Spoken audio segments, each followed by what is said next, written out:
I was born on June 29th, 1918 at 301 Davis Avenue in Kearney. And then we lived in North Arlington behind the bank. There was a nice little apartment there.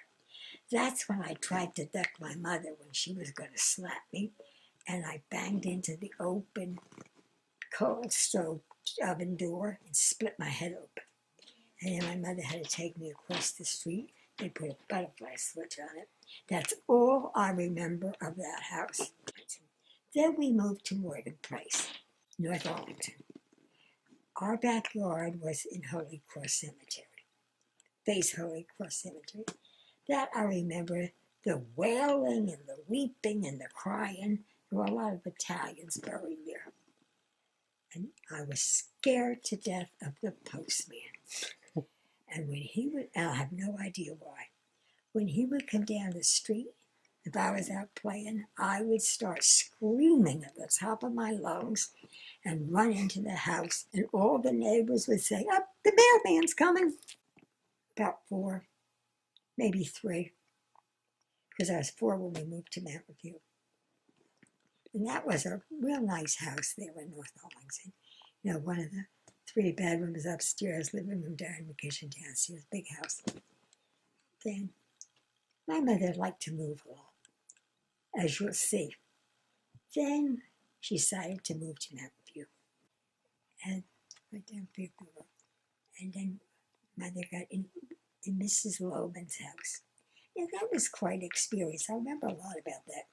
My mother had a garden in the backyard.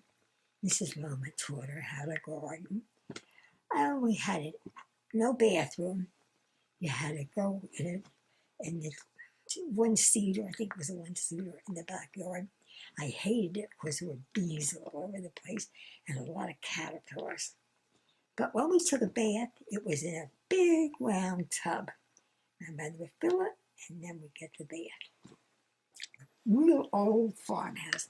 And it had the most beautiful flowers all around it, vines growing around it. And the way in the back was where the garden was. And Mrs. Loman had 2 daughters. One was in college. One, I think, was married. But they were nice. They were nice to us. We liked them. And although I was only 4, my mother drove a car. And that was quite a thing, because now kids start to get their licenses real early. But when I was 4 years old, very few women even drove. And she drove a Franklin. And the gas pedal was on the wheel. And very often she caught it on her sleeve. And the car went when it wasn't supposed to. And they had low cherry trees. They're very easy for little girls to climb. And I loved climbing the cherry tree. Then, God knows why my mother moved again, because I don't. Then we moved to Pompton Plains. That house I loved too. It was an old house. It wasn't brand new like the one in Fairfield. I went by grades, 1st, 2nd, and 3rd in Mountain View.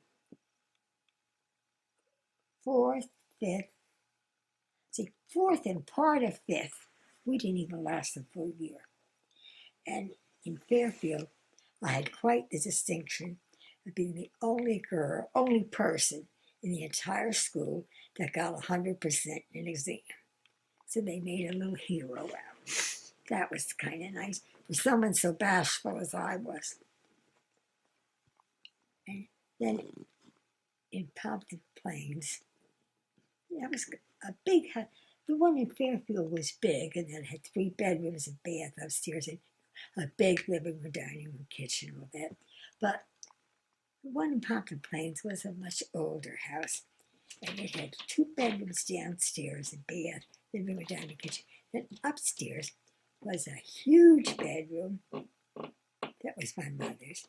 And then back there was a room, I guess you might call it an attic. We used that as a playroom. And the Ralph kids came up every weekend. And when it wasn't nice weather and we could play in there, we cleaned an empty bus had been a chicken coop. And the 4 of us girls cleaned it out. And then we played house there in school and anything. And the most gorgeous lilac trees all over the place. It was really nice. I hated to move from there. But my mother left my father, so we went. And we went back to Ralph's house for a while. And boy, were people nosy. Alice and I learned to duck questions like you would never believe. Did your mother ever see your father? Oh, was there an extra toothbrush in the bathroom? Chester Ralph was a friend of my father. He married Lottie Turnbull, whose parents had the fish store on Kearney Avenue in Kearney. I guess they still have it. Well, not her parents, but her brothers and that. And then they had 4 children. Now, my father was much, much better looking than Uncle Chester. My father was neat as a pin, especially if he was getting dressed. He would press his pants and polish his shoes to his son. Uncle Chester, and no uncle really, you realize, smoked incessantly. His hands were all purple. His face was all brown. I don't know how my mother could have chose him over my father, but who knows why people do things. And pretty soon, it got into the thing that they would go out on a Saturday night. But my father would go with Aunt Lottie, and my mother would go with Uncle Chester. I'm not sure Aunt Lottie or my father liked that too much, but that's the way it was.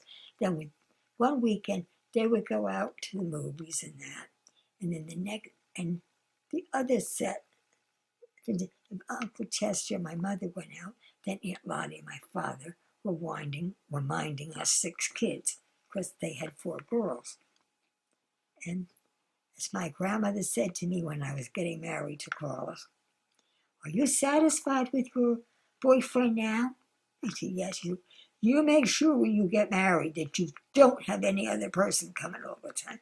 It breaks up a marriage every time. So I took her advice. I'll tell you the truth. I never knew why my mother married my father. Yeah. Edie thought he was the greatest.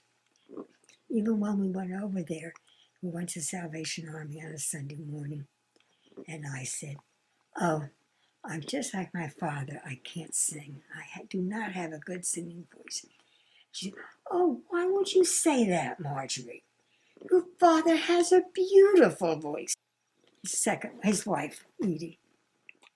My parents were separated for 25 years before they got a divorce. My mother just stretched it out. $5 or $3 a week, whatever it was. That's when I was working for a bit. And so it was nice living with my mother after that on Elm Street, a real nice apartment house on the corner of Stuyvesant Avenue. And we liked it there, except that it was just a couple blocks from the Pike, so it was some hike to the high school. We were there for my freshman year.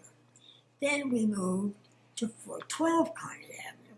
That was directly opposite the Regent Theater. Boy, that was great. You want to go to the movies? You just cross the street. Bitter cold in the winter? You just went across the street. No cold car to get into. And then up until, say, 10 o'clock at night, it was bright because the lights were all on.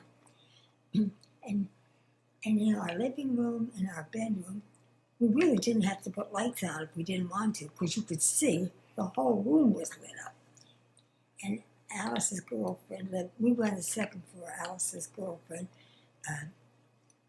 lived upstairs from Hazel Mason, who then became Hazel Wall. And living there was really good for our 3 years in high school. Well, for Alice, it would only be 2. And then after that, we moved again. This time to, I don't know whether you recall, there are about 5 houses on Kearney Avenue just before the Pike. You're not familiar with that too much. Well, we lived in the last one up. The podiatrist was on the 1st floor. It was really nice. Just had a kitchenette, a dining room, a bedroom, and a big living room because of course the front. But I'd already graduated from high school by now. But Mother didn't like that either. So we moved again. This time to 357 Carnegie Avenue, opposite the Bright Spot. You know that bakery they will talk about that they like a lot? Well, they tore down the houses there and built a new building. And then we were on the second floor. That was nice. That's where I got married. And Mother was quite sick by then. She had several surgeries. So she went to stay at Grandma's. And then I got the furniture. And then I moved down to the Trimmer Apartments. That's directly opposite St. Cecilia's Church on the corner. But the superintendent kept finding all excuses to walk into my apartment. Remember, I was a young bride of 20. And one thing I do was shake the mop out. Darn, he caught me every time. And I shook it right in his head.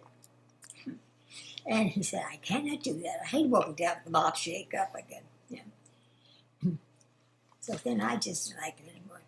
My father has a chimney sweep. Is that what you call the ones that go up on the top of the chimney? He and his brother worked them all over the country. Very jovial. Most people thought he made a big hit with everybody. Right? He always had stories to tell. And let's see, anything he did, Edie thought was quite wonderful. Anything he did, my mother thought was quite horrible. And that's why I said I truly don't know why they ever got married. He was 5'10". To say that his father was such a big man, he was tall, really tall like you and Michael, but he wasn't thin, but although he was almost in his 70s maybe, he didn't have a big stomach. He walked and he walked. When Pompton Plains and in Kearney, I walked the walk with him. We went all over. And he was a very jovial man. And most people who met my father thought he was quite great. And then we see his picture on the back of the sofa. That's when he got his 50 years in the Union. To anybody who wasn't a Union bricklayer and worked was a scared. That's that kind of his voice always took on a voice. Nothing was much worse than being a scare. My mother was always posing. Arlene too. Not me, I sit like a dumbbell. My mother wasn't a student, I think if you put it that way. My father was like you. He could remember everything you read, and like your father in a way too. I think when I was younger, I remembered better, but I sure don't now. Well, I could be 92, but she was always selling something. One time it would be photographs. She was a born saleswoman. 18th birthday, my mother gave a little party for me with my grandparents and that. And Grandma gave me my pink and shears, which I still have.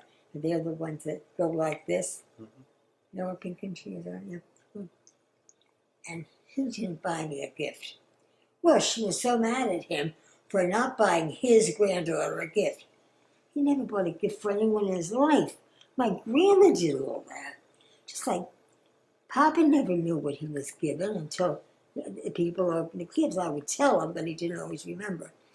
But I don't know why she was so mad at him because he didn't give me a gift. He was so flustered because he didn't give anybody a gift. My father's mother. Well, she died when I was 4. Okay. So I only remember her falling down the stairs and dying. Oh. What a way to remember your grandmother. They moved in a different house in Bridgeport. The house she had, and her site was very poor. And before that house they lived in, The stairway was to the right. And this new house they moved into, same house configuration and everything, but this time it was to the left. And she was still thinking it was the other house. She fell down the stairs and broke her neck. Oh. Other people can fall down the stairs and they break a leg or something, but that's not how she landed. And I remember seeing it lying on the bed. What a picture to have of your grandmother as she was bleeding and lying on the bed. I guess everybody was so shocked they never thought to keep a little kid out. And I guess I was a little nosy. I didn't know what was going on, But I don't remember being nosy, but I guess I must have been. Little kids can sneak in, you don't realize they're even doing it. Grandpa, I guess I was about 15, because we went up to Bridgeport when we knew we got so sick. And my cousins, David and Eddie, were there too. And Alice and I didn't know how to get home by train. And they did. So they took us, we went with them back to Carmen. That was for Grandpa's. Of course, for Grandma's, we were already up there when I was a little kid. But on my mother's, I remember Arlene was 3. She was so thrilled to have a dress, because it was so cold in Butler. I always kept her in little pants. And she was so thrilled with this dress, she always had the skirt up. You know what little 3-year-old girls do. And so that would be my grandmother died in 1943. She was only 68. She had a stroke. And the blood clot was so bad they had to remove her leg just below the knee, I think it was. And she couldn't face living without her leg, because she was so active. And I don't think that made her die out of the blood clot. Went anyway, she died after the stroke and her leg was amputated. Grandma Ferguson, that's why I told you, wouldn't dare put your feet on anything. She was strict.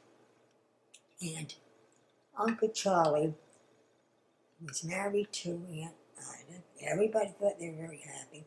Aunt Ida was very much in love with him. They had a lovely wedding that we all attended. And Uncle Charlie was working at a place that makes staple machines and that.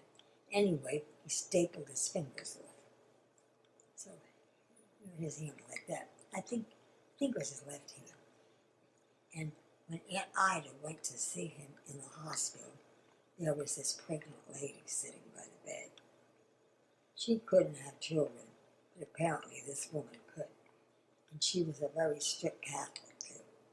Oh, Aunt Ida was heartbroken. I was 18 then. I worked at Lord Forward. So naturally, I was all on Aunt Ida's side. My grandmother was so mad at her son, she wouldn't let him in the house. She cut him out of the will. She wouldn't give him a penny. But after my grandmother died, my grandfather relented and divided the share between Aunt Ida and Uncle Charlie. Let him get them. But with Grandma, right is right and wrong is wrong. Because her son didn't make it right. My grandfather was so quiet, son. I don't think I ever had a conversation with him. When he came in at night, he was the head of the house. And Grandma would boil steaks over the coal fire just for him. He got out at exactly the same time every night. A man drove him home.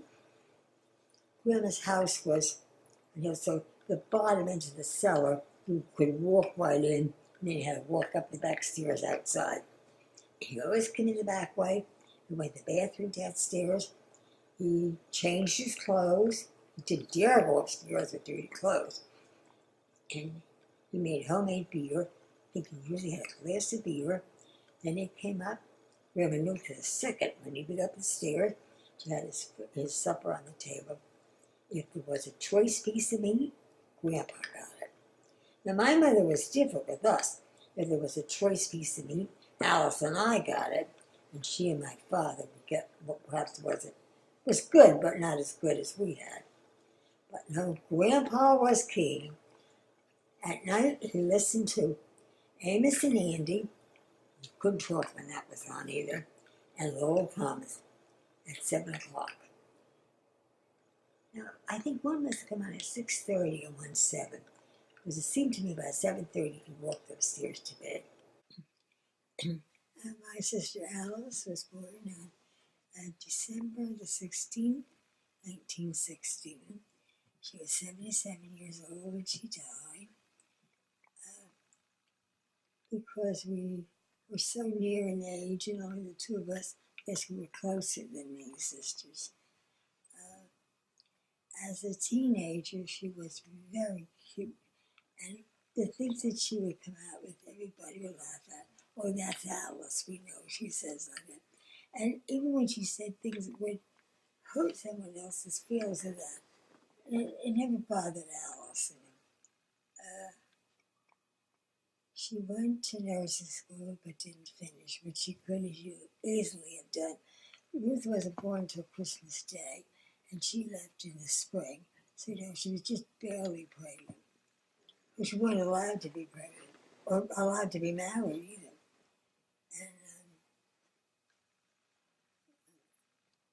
And she was a good student in school, but more an average student. When my father would be helping with her arithmetic, sometimes my mother would just stop and say, "Nope, if she never gets it, you're not going to yell at her like that." But later on, Alice was very good in arithmetic and scientific things, but lousy in languages. That's why we were in the same Latin class. My mother always worked, so it was Alice's and my job to make the beds in the morning and do up the breakfast dishes. If we hadn't done them before we left for school, we had to make sure they were done before my mother came home. And as you know from a few days ago, we did a lot of movement. We did the dishes every night. I remember listening to Martin Marge. And then we sat and did our homework in the kitchen. The living room and dining room weren't even attempted to be heated. And our bedroom was off the kitchen, which was out. But it was nothing like living in an apartment house, like we did in the rest of our life, with the heaters always there and good and warm and everything. I wasn't that good in mathematics. I had to really work at geometry especially. That concept was beyond me. But we had a teacher who was too brilliant for us. And the next year we got a lady teacher. She almost had to start over. None of us knew what we were doing. Mr. Parsons had been a college professor, so naturally we weren't smart enough for him. Did you ever think of going to college? Oh yeah, I took my exams too to get in. And then my mother thought she just couldn't afford to pay for both of us. Well, Alice was at nursing school. She wasn't having to pay anything for Alice, but she wasn't getting anything either. She had to give her spending money and clothes and that. Yes, I did. I was so thrilled when I was accepted. Okay. Then I did go back to college. Later, with your father, when he was going, he kept telling me I was making a big mistake studying, so everything could go blank once I got there. It did. I never went back. I took the exam and that was it. I don't even know how I made out. And when I applied, not knowing anything about it, all of the nicer places were already taken, and I had Old English to study. Old English wasn't very much good to me, but that was what you had to take.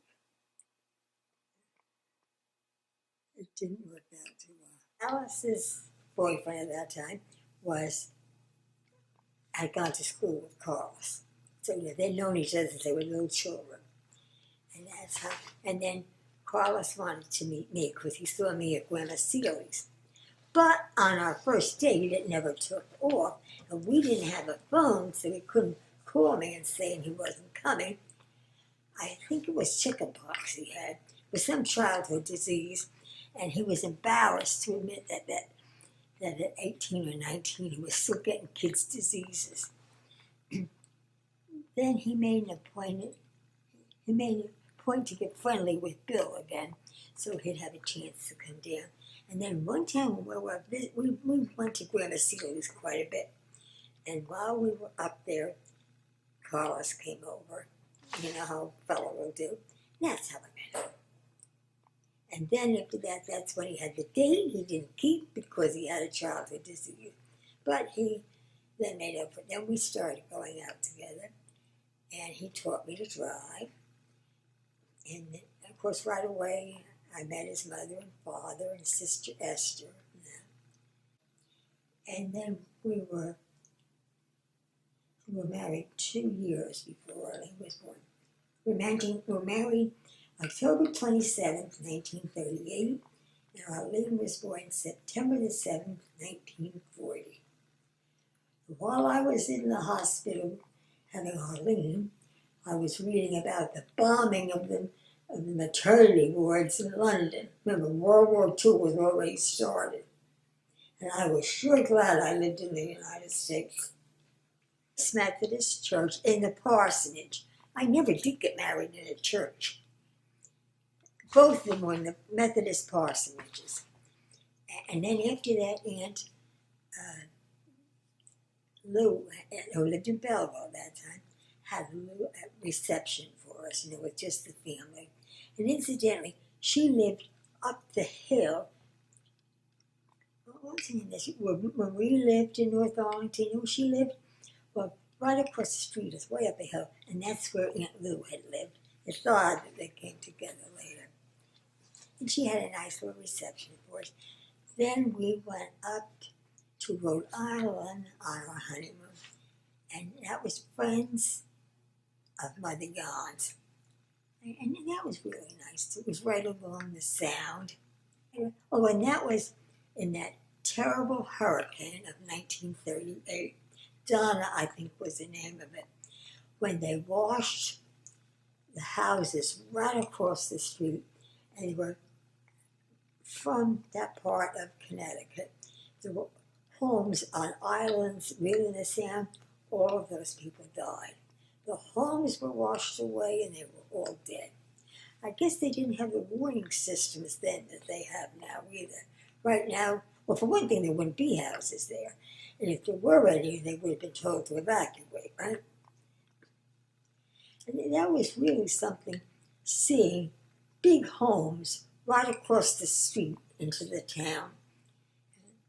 But then when we got up by Mother Yon's friend, they didn't have that bad effect of the hurricane, even though they were on the Sound.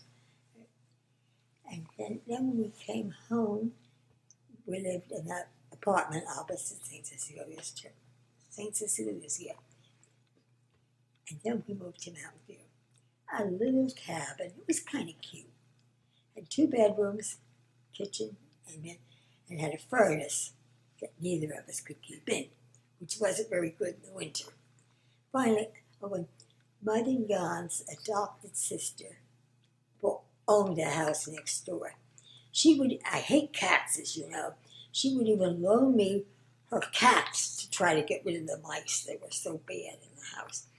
When I put the dishes in the closet off the kitchen, I'd have to wash them before I could set supper. There were so many of them. So we finally got that down a little bit. And then when it was winter and it was cold, and we couldn't get the house warm, Aunt Helen and Uncle Martin's sister would come over. She'd open her couch in the living room. And by that time, I was pregnant. So it must have been a year and a half by then. Then we had to come back to Corning and live with my mother again. Well, this time it was just me coming back. Just Carlos and me coming back. And Alice, they had once been a whole flat, and then they divided them. A 3-room apartment in the front and a 3-room apartment in the back. Alice and Bill and Ruthie lived in the front, and my mother in the back. But instead of having a coal fire, hers had been converted to get oil. So it was cozy warm all the time, except that the bathroom was up on the opposite side of it, so it didn't get much heat. It was mighty cold to take a bath, let me tell you. But it was comfortable then. And then at that time, Carlos got a job. Grandma worked for Pollock's. Uncle Wesley's sister was secretary to the owner, and she got Mother a job as matron. And Mother was good at that. She massaged people's necks and all that stuff. And then Mother, through Elsie, was able to get Carlos. And then we began to have steady money and steady pay. And we moved to the apartment on Belgrove Drive, all the way down. That first group of garden apartments opposite the Washington School. I don't know if you can picture this or not. And that was nice. And of course, I was quite pregnant by then with the second one, and Arlene was a few months old. And Arlene also had an awful case of whooping cough. And we drove up to Butler. Mother Yon and Dad Yon lived in Butler. And she said, "Don't come in because Billy and Esther both have whooping cough. And they had it quite bad." She said, "No, you don't want Arlene to get that." Carl said, "No, we're going in." I said, "Tell me, it isn't safe." His mother and father said, "No, it isn't safe. She might get it." Well, she got it 10 times worse than they had it. She got it so bad that her eye was all disfigured. She had to be treated by an eye doctor for months after that. It pulled funny like this, which happens to little children when they have any kind of disease that greatly upsets their stomach, pushes your throat up all the time. Aunt Ida came to stay with me. She figured I had to get a little help. I had to get a little sleep. And of course I was pregnant through that. Then, all of a sudden, there was the new baby coming. The water broke real fast. It got me up to the Presbyterian Hospital. It was being renovated, so I had to go up a freight elevator. Lickety split, that baby was born. My mother said to the doctor, "How much longer will it be, doctor?" And he said, "Already is." She had a boy. And then that was when the RH came in. 3 days later, the baby was gone. And different ones were asking, why wasn't there a grave? Tommy, we were in such shock that the baby was gone that frankly we didn't even think of a grave. All we thought was, what do you do with a newborn? I've only been here 3 days. And then they said, well, the hospital would take care of it. Of course, my father was horrified when he learned he should have had a burial. But at that time, we were both beside ourselves. Who would ever dream a baby would die? No, that didn't happen. It didn't. RH is only serious if the mother is negative. I happen to be negative. Unfortunately, Carlos was positive. They didn't know. They truly did not know what was wrong. When I had Arlene, I was very ill. As you know, I was in from August to October. No one's in the hospital that long having a baby, but I was. In fact, the baby was practically weaned by the time I got off the bus, by the time I got home with her, though. She was in the hospital all that time, too. And that's when they started finding out about it. So, of course, when Mother Yon lived in Butler, across the street was a house for rent on the second floor. No bathroom. At least it had running water, but no bathroom. Well, I stayed there a while, but it wasn't nice. And he was working down in Virginia for, a kitchen construction company. And he was making big money. I didn't get a penny from him. That's why I had to go to work at DuPont's. And I was living with Mother and Dad Yon then. We just left the house. And I ate with them, and they took care of Arlene while I went to work. Then when he finally came home, boy, were his parents mad at him. And then we decided to move to Pompton Lakes. It was closer. That was going good for a while. We had a basement. It wasn't really a basement, like this, where it's on a slope. and the bottom floor is really just the ground floor. And of course, everything had to have, you had to build wood around all the windows with black shades. No, this was 1943. It was wartime, right smack in the middle. So it's amazing. We have a war now in Afghanistan and that, but it doesn't touch us at all. It's not like World War II was, where everything was rationed. But we got by. Well, one night, he had quite a temper, you know. Normally he would just yell or do things. But one night he slapped me. It hurt something awful, but I didn't even cry. This is the last time you're going to touch me, mister. And I immediately made arrangements to move.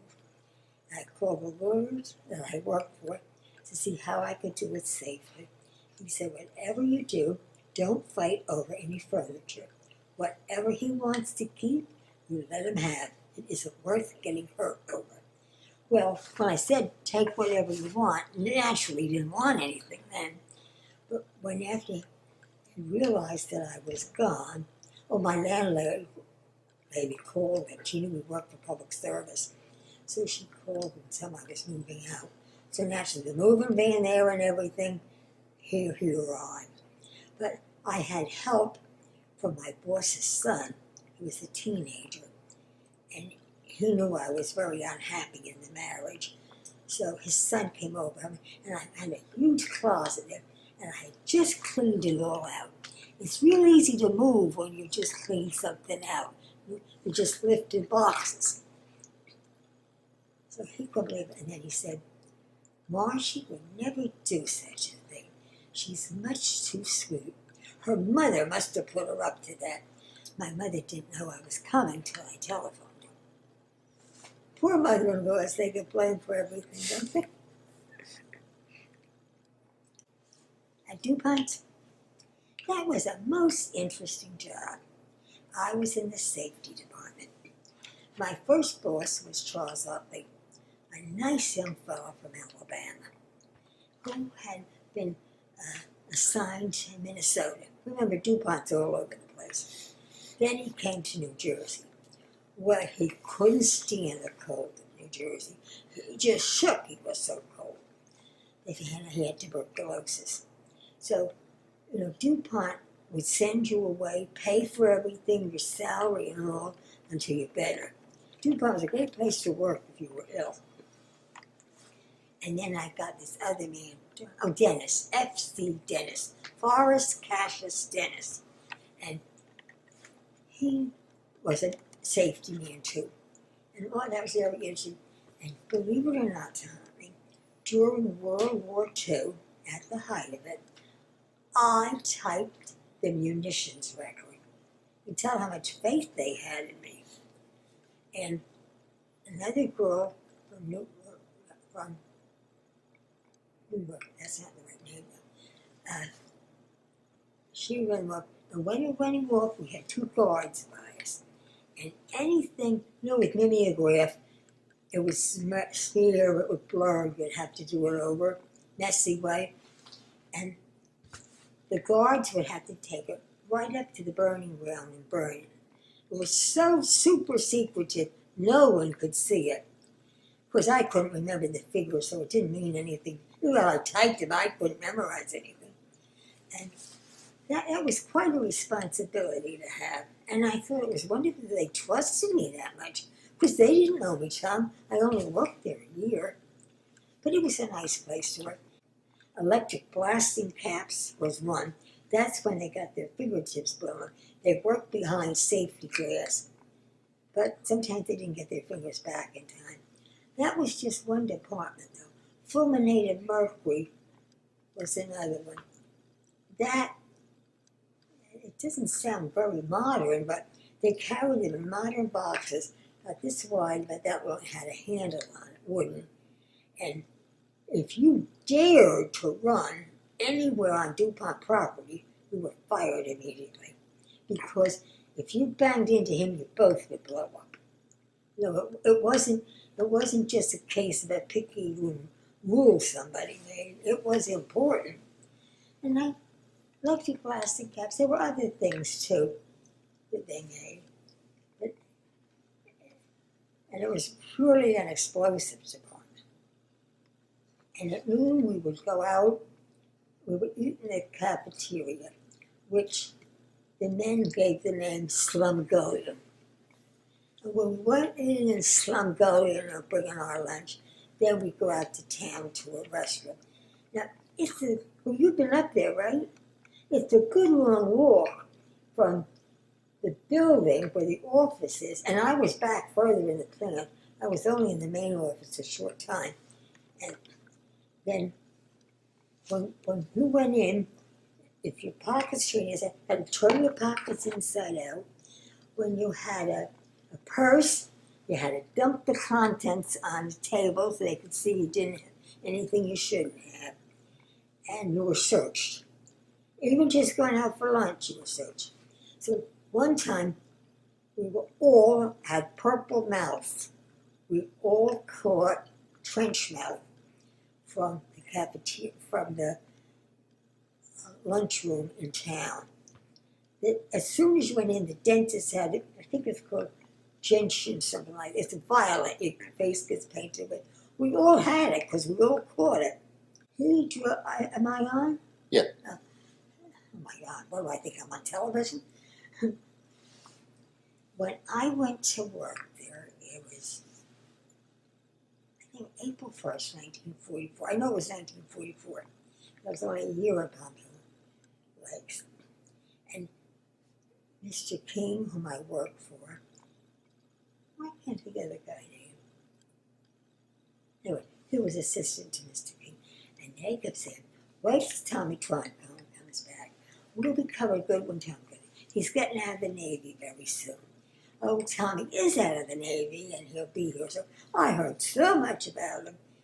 And he was a young, clean-cut looking. He was Italian, but real clean-cut looking, you know. And then when we started going out, I know one time Beth couldn't believe he had such beautiful suits until Josephine said, oh, yes, he certainly did. Zimmerman's had a suit club, and the minute he got enough paid off for one, he started on the next one. So he did have the most beautiful suits. All she could ever think of them in was sweaters, because naturally they were more comfortable than a suit. But he did look nice. And Carmela took care of all of his clothes. That's why he always felt close to Carmela. And Josephine being the youngest sister. Naturally, I heard of him before he came. And all of the fellows in the yard department had to come in the office at some time. Maybe he made a few little extra trips to see me there, but he never hung around. You know, even as a young man, that was not your father's style, not your grandfather's style. But we did go to a retirement party. So we went to this party together. Mr. King arranged for Jimmy Allison to take me. There were two foremen, Jimmy Allison and Tom Scott. I called them Mr. Scott and Jimmy Allison. I don't know why. Mr. King gave me the money to buy drinks for everyone. Which everybody said, what a person to give money to buy drinks who doesn't drink. I gave him back almost as much money as he gave me. I definitely was not the person who should have had the money. Anyway, then Tom took me home. That was just before Christmas. And then New Year's Eve, it must have been 46, because he went into 42, came out of 46. I heard that a lot. And then he took me home. And then at Christmas Eve, he said, New Year's Eve, his sisters were having a party. But he didn't invite me, but he called me and we spoke on the phone. But come Valentine's Day, he did come down. And he won Arlene forever. He had a little heart for her and a bigger heart for me. Believe me, he could do no wrong after he gave her that little one. And he would pretend that he didn't know things just to make her feel more important. But after a while, she really thought he didn't know. He would still play with it. For some strange reason, Arlene and Tom got to look so much better than your father. I don't know why it was, but it was. So then we started going out after that. Him with his beautiful suits. I didn't like his friends too much, though. You know, they were rather coarse. We didn't get engaged. We just got married. About a year and a half, I think. Because we were married in July of 1949. Must have been 47 when we went to the party. Started going out in 48. Or 48 and a half. Yeah, about a year and a half. I might have pushed a little. Most women do a little pushing too, or hinting or something. Are we going out forever or are we going to do something? I was quiet in a lot of things, but then some things I wasn't quiet. If you were going to say it was great as a change from anything else, I would say the late 40s after the war was over. Then during the war you couldn't even buy a baby carriage. Uncle Chester got one, I don't know where he got it, and he worked for a company called Bell Trunk Company, and he got the leather they put on, and he completely made over this carriage. Made a good, warm, nice carriage for Arlene when she was little. But no, maybe when they talk about history, they think it's so great, but someone who lives through it wouldn't necessarily think so. The end of the 1940s was the big difference. We went from rationing with not being able to get anything, with husbands working, and that was the real difference. 50 wasn't too much different than any other time. Maybe it sounds great. The minister's home is always called the parsonage in a Methodist church. My first marriage was in Grace M.E. Parsonage, the minister's home, and we went to your father 10 years later, was in the Passaic Methodist Church. We went out later to a place up on, what's the highway that goes along the Hudson River? Anyway, one of those off it, and it was where a famous band used to play. We were married 5 years before him. I didn't want any more children. And just think, Tom, where I'd be today if I hadn't decided it was all right to have a child. Yeah. We never know what's in store for us. Although Tom and his dad didn't always hit it off so good. He's certainly been a very good son to me. I mean, he goes right with me to the doctors, holds my hand real hard. I think, I'm so afraid I'm going to fall again. No, he's very good. And when I didn't have any money left in my account or anything, he said, don't worry, Mom, there's only 3 people, only 2 other people I have to feed, just Beth and you. He says, as long as I take care of you 2, it's fine. But what do they say? We had a landlord from hell? We did. Of course, your father was in the 1st grade, and she had just had new siding put on the house. And Tommy, unfortunately, had just learned how to write his name. So he scratched it on the side of her new siding. Well, I would hear her screaming above it. I had no idea what happened to him. Well, she carried on so much, you would have thought the house burned down. And I imagine she was annoyed, naturally. Nobody wants that. But he was 5 years old. On Mother's Day, Arlene left to go out to Tennessee and then Kansas. After she graduated from high school in 1958. And then next year, half the year, she was at Methodist Hospital in Brooklyn, training for a nurse. That's when she met her boyfriend. And he was going to join the Marine Corps. His 2 brothers had been Marines. And they had visions of serving together.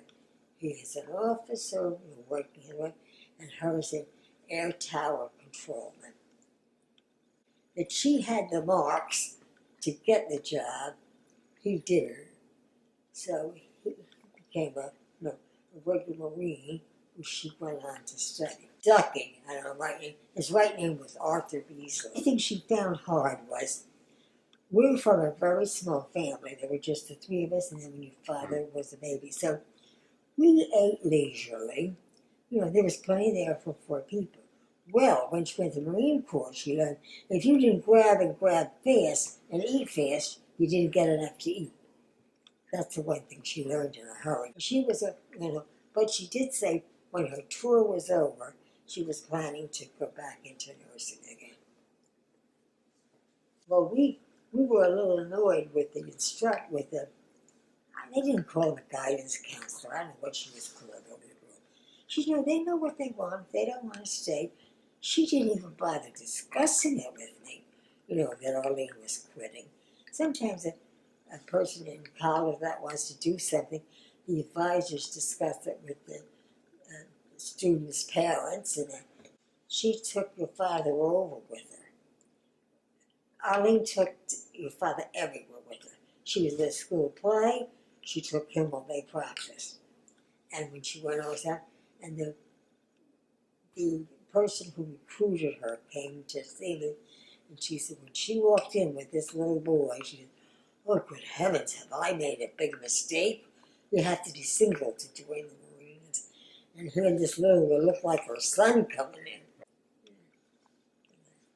Yeah, nobody knew she was going to do it. When teenagers really want to do something, as you know since you were one, you don't gain too much by blocking them. You just create a lot of hard feeling. Maybe it would be wise to do, but who knows that it's going to be an accident. Would you say that was probably the hardest time in your life? Oh, definitely when she died. You just can't imagine. I cried so much there was nothing left in me. But I had something some people don't have. I had time. And she died in September. Christmas, we had to have a Christmas tree. How can you tell a 5-year-old there's no Christmas tree? And at that time, Papa had these little figurines, and they made a village, and he painted all of them. He painted one as a woman Marine. He had a lot of patience with things, and that helped because I had to think of time, not just myself, and that did help me bring me out of it. She went with, this girl borrowed her boyfriend's car, and they apparently went to this bar that they all go to.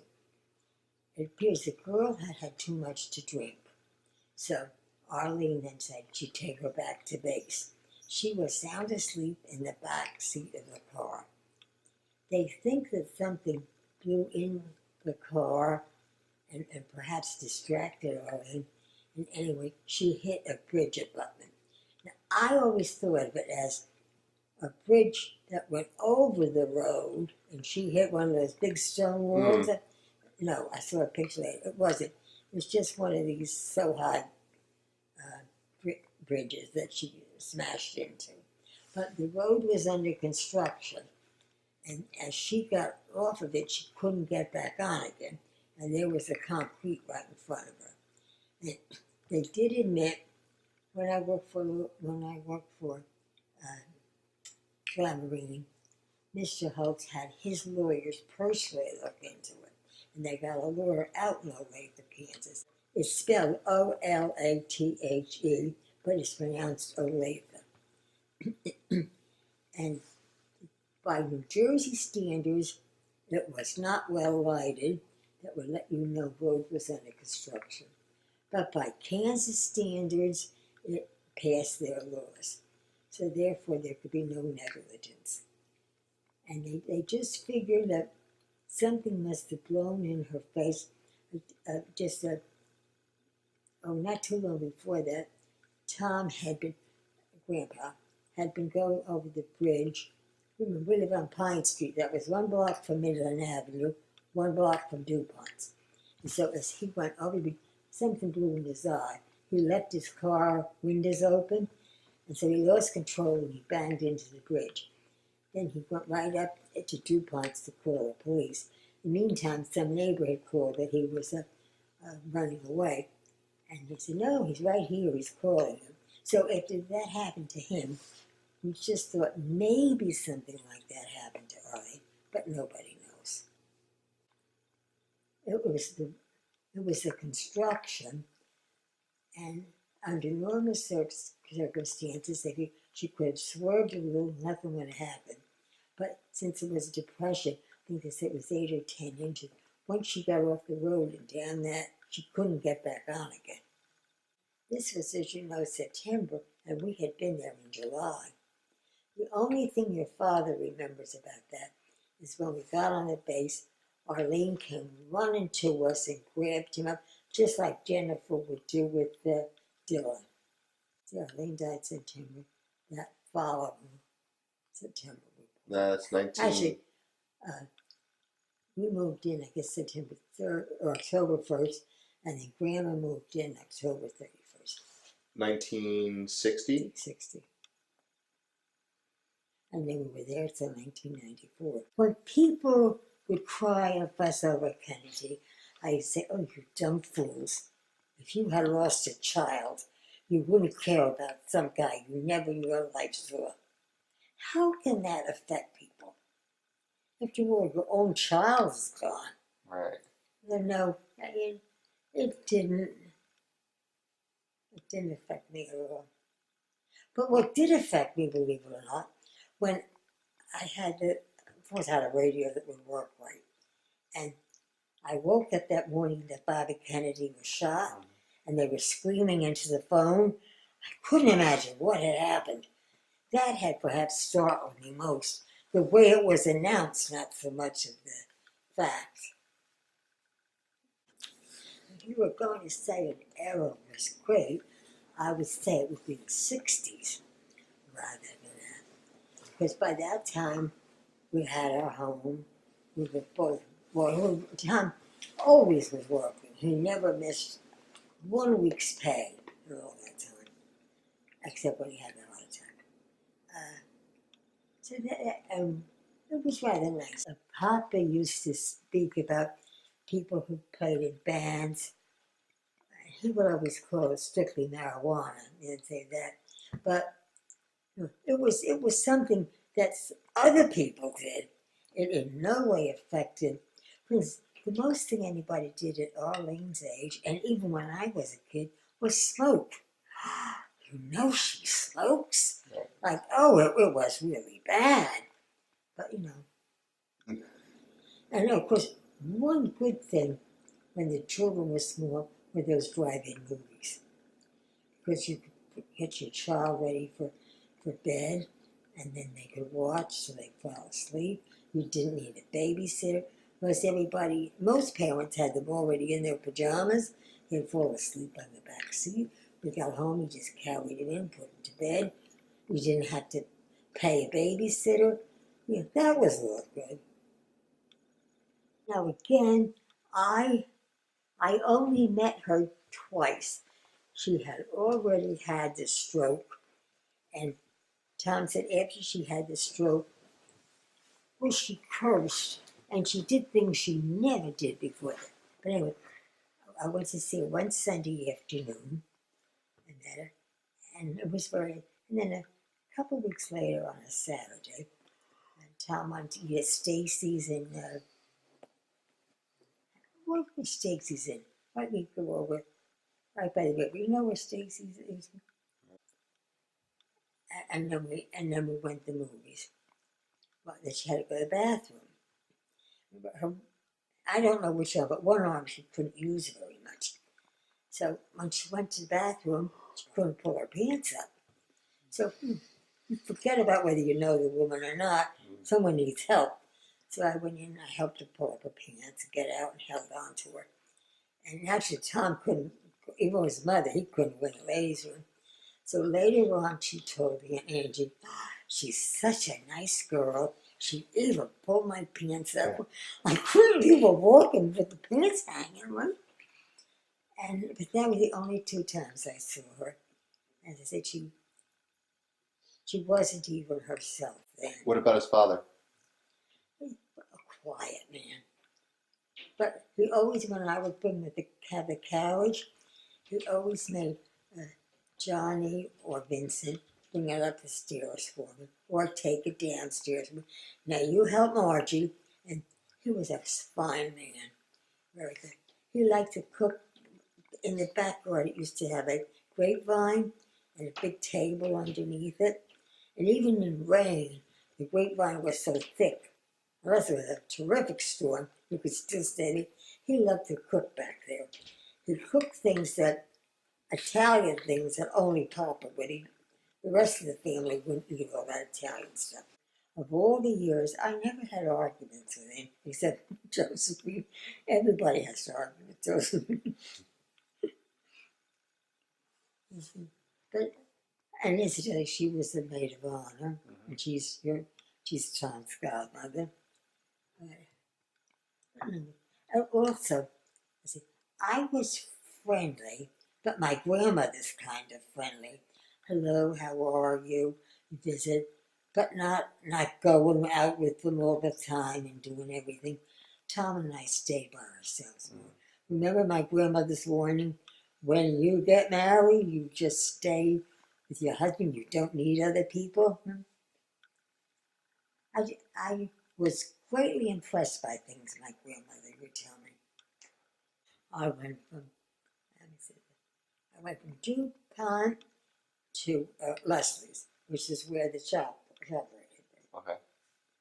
And then after that, I went to, before that, and then I went to Lancaster Chemical. That was in Crosstead, just the other side of the railroad track, 1 block in from 17. Then I worked at Peter Pan in East North. They made bras and girdles and stuff. Oh, then I had angina so bad I had to stay home. Then after that we bought the house in Lyndhurst, and then I went to work at Marine, which is directly back of South Parkway. You know where that is, or was. You know that South Parkway was up on a hill, or actually the street in back of it. What was that? Rutherford Boulevard? Rutherford Boulevard. Right down the hill, and that cutout, I guess they dug it out for dirt for something. That's what Marine was. So, and often that little place on the corner of South Parkway, we often used to go there for our lunch. I left DuPont's because Arlene got sick one time, and I had to call a taxi to take her to my mother's in Kearney. And she went to Lincoln School, right up on the corner. And if I worked at Leslie's just down the street, I was closer. Leslie's I left because I had an ulcer, and incidentally, the girl before me left because of illness. Then 2 girls after me left. The one girl there was the sales manager's daughter. She couldn't take it either. Had a very bad system. And she left. Then they changed the setup a little bit. Then where did I go?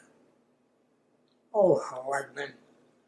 The only job I ever hated, and hated the man, he would say, at the time he would come in, he was open, he was receiving calls. And I was in, and he would say, what did you do that for? I didn't want to talk to him. Oh, so nasty. Then the man would come up, oh, I'm so pleased to see you. I was just thinking of you. So two-faced I couldn't stand him. Also, there is one thing I cannot do. It doesn't matter where I work. I cannot answer the phone. One time I had everybody plugged in on one line. Don't ask me how I do it. Even at Peter Pan, even at Lancaster Chemical, they decided it wasn't worth it. And they wanted me to do a Hardman too. I warned them it wouldn't work. It didn't. one time Mr. Hardman was calling from the island that we own in the Caribbean. And I had him on all the phones. I don't know how I did it. I don't know whether I got nervous and I plugged things in wrong. To say I could do other things right, there was no way I could do that. Thank heavens that at America? America, they didn't even ask me. And you know, at America, everybody had to work during the inventory. One time they suddenly realized what I never did. Mr. Carter didn't think I'd like to. So he was in charge of manufacturing, and Mr. Foldman, they didn't think I'd want to do that. So I'm the only one who didn't go. Charlie Zinkin said to me, well, let me know when you want to retire, just so I can make sure we have someone else here. And I said, well, you know I'm going to be 70 in June. You are? So I think I better talk to personnel. It wasn't as bad as you might have thought it was. As you know, no two people could have been much different than Dolly and me. And yet, we worked together with you. If she thought it was time you shouldn't be in the bottle because you were taking the top off and spraying everything with it, I wouldn't give you the bottle anymore. Whatever one did, the other one along with. I would say we got along better than most grandparents would. And she would have your week, and I would have your weekend. If she started something with you, I followed. If I started something, she followed. Oh. No, it worked. No, she didn't like the idea, but then about having the wedding, because you know Papa John was always practical. And he said, well, we're going to be embarrassed anyway, so we might as well even be embarrassed with a gift. Doesn't that sound like Papa John? And so, well, actually, we put 500 toward. Remember, Tommy just had a heart attack and he wasn't working. So, they had a very nice wedding. And then we fixed up downstairs and put in a new sink, a new bathroom, everything with it. Then Barbara wanted to move. Mostly she wanted to move because we weren't too happy with the friends she was going out with were boys while Tom was working. She was very pretty. And my mother would lie on the couch, and your mother would put her robe on, some of Jessie would jump, and she'd sit on the floor and talk to her. Oh, Grandma thought she was just sops.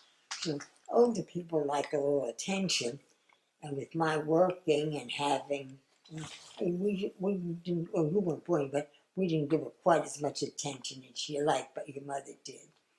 And, you know, most people like that are two different people. In the house with us, oh, you never heard her swear. She never did anything like that. And my mother thought she was great. One day I was going by the Elks, and your mother was fighting with your father. She said, oh, we're going to have that damn roast beef, that damn pot roast again for lunch, which made me laugh. And I worked with a girl at America whose boyfriend, Smith, was across from us. At that time, we just had a trailer. We didn't have any kind of a definite arrangement.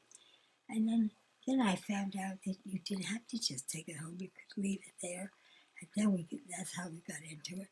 And you were 3. The very first day you were there were 2 little boys that were just down the street from us.